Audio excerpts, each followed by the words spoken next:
அசைவுகளின் அர்த்தங்கள் அப்படின்றது என்னன்னா, இப்போ ஒரு பிள்ளை ஒரு அப்பா வெளியில போறாங்கன்னா பிள்ளை கை காட்டுது, இந்த அசைவுக்கும் அவங்களும் திருப்பி கை போயிட்டு வரேன்னு சொல்ற அசைவுக்கும், அரசியல்வாதி வந்து வணக்கம் வணக்கம் நோட்டு போட்டுக்க அப்படின்னு சொல்றதுக்கும் வித்தியாசம் இருக்கு இல்லையா? அந்த கதை அதைத்தான் தலைப்புல 2வது கவிதையா வந்து வச்சிருக்காரு. ஊருக்கு செல்லும் உறவினருக்கு வழியனுப்ப கையசைக்கும் சிறுவன், அவன் அசைவுக்கு உன்னதமாய் பூரிப்புடன் அவரின் உள்ளம், அதில் வஞ்சனை எதுவும் இல்லை. ஊர் வீதியில் திறந்த வெளிகளில் கையசைக்கும் அரசியல்வாதிகள், அதை பற்றி அவர் நல்லா சொல்றாரு. ஊழல், லஞ்சம், பதுக்கம் அவர்களின் கைவிரல் ரேகைகள்.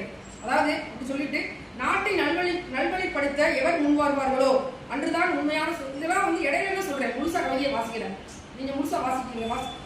இந்த கவிதை தான் அந்த அசைவுகளின் அர்த்தம். இப்படி அசைகிறதுக்கு வீட்டுக்கு வருவாங்க, காலில் விழுவாங்க, எல்லாமே செய்வாங்க, ஓட்டு போட்டுருங்க அப்படின்னு சொல்லி அப்படியே இது டாட்டா கேட்பாங்க. இந்த அசைவுக்கும் அந்த சின்ன பையன் டாட்டா சொல்றதுக்கும் உள்ள வித்தியாசத்தை கை அசைகிறது தான் அப்படிங்கிறத அருமையா இங்க பதிவு பண்ணியிருக்கிறாரு. அப்புறம் வந்து அடுத்து இன்னொரு எனக்கு பிடித்த ஒரு கவிதை அப்படின்னா, கோயிலுக்கு போறோம், கோயிலில் போய் சாமி கும்பிட போறோம், கையில் தட்டில் காணிக்க வைக்கல, ஐயர் கொஞ்சம் தள்ளி நின்றுடுவார். காணிக்கையை போட்ட 10 ரூபா போட்டா கொஞ்சம் கிட்ட வருவார், பூவை கொடுத்துட்டு ஒரு விபூதியை கொடுப்பார்.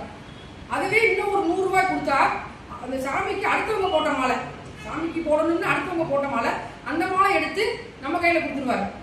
அப்ப இது வந்து இறைவனுக்கு அந்த அடுத்தவர் வந்து இறைவனுக்கு சாத்தணும்னு சொல்லிருக்க மாலையை நம்ம கையில கொடுத்துருவார். நீ என்ன பூசாரியா இல்லை வியாபாரியா அப்படின்னு இந்த இதுல அருமையா இந்த கவிதையில ஒரு சில தலைப்பெல்லாம் போடல. இதுல ஒரு சில கவிதைகள் தலைப்பு இருக்கு, ஒரு சில இது வந்து இந்த மாதிரி ஒரு கவிதை, இது ஊழல் அப்படின்னு நானே தலைப்பு வச்சுக்கிட்டேன், நானே வச்சுக்கிட்டேன், ஊழல் அப்படின்னு தான் வச்சிருக்கேன். ஏன்னா கோயிலே ஊழல் இருக்கு இல்லையா, அப்படி நான் அந்த மாதிரி தான் படித்தேன். அது மாதிரி சில கவிதைகளாக இருந்தாலும் யோசிக்கிற மாதிரி, அது எல்லாமே வந்து ஒரு சமூகமும் இருக்கு. இப்போ ஒரு இது நடந்துட்டு, உலக யுத்தம் அதான் இஸ்ரேலுக்கு நடந்துட்டு இருக்கு இல்லையா, அதை கூட சொல்லியிருக்கிறார்.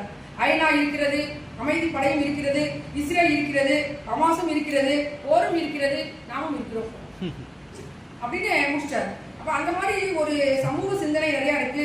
காதலும் நிறைய சொல்லியிருக்கிறாரு. விநாயகர் சதுர்த்தியை பத்தி நல்லா பிச்சு வாங்கியிருக்காரு. விநாயகர் சதுர்த்தி தேவையில்லை, விநாயகர் சதுர்த்திங்கிற பேர்ல விநாயகருடைய முகமே மறைஞ்சு போகுது. பல டிசைன்ல விநாயகர் வர்றதுனால ஆர்ஆர் விநாயகர், ஜெய் விநாயகர், அஜித் விநாயகர், கம்ப்யூட்டர் விநாயகர், அந்த காலத்துல மகாசக்தி விநாயகரோட பேர் அப்படி சொல்லிட்டு இருந்தோம்.